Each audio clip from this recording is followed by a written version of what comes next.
Galing kami sa India, 11 days kami do'n. This time sa South India kami nagbakasyon. Multiple times na ako nakarating sa India, mostly sa ano, sa north side of India. Dahil nga bago lang akong bibisita sa South India.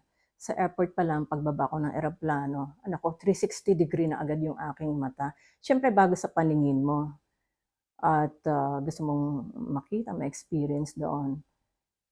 Naku, ang linis ng airport nila. Ito yung ano yung Kannur International Airport. Sobrang linis kahit na yung toilet napakalinis guys. Sa Kannur Airport nagkaroon ako ng konting delay sa immigration.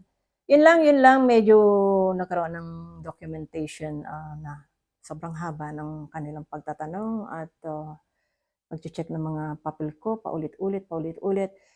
Sa visa yun guys, pero saka ko na ikukuwento yun kasi mahaba yun yung proseso na yun na ginawa nila sa akin nung dumating ako sa Kannur Airport. Hating gabi yun, 4:00 ng umaga nang dumating kami doon. Alam niyo guys, talagang mapapansin niyo talaga na malinis ang Kannur. Yung South, malinis siya.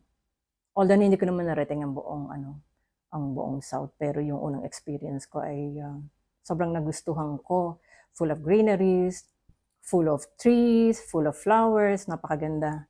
Lalo na yung pagdating namin sa hotel at pagkagising namin ng umaga. Siyempre, nagkaroon din ako ng room tour doon.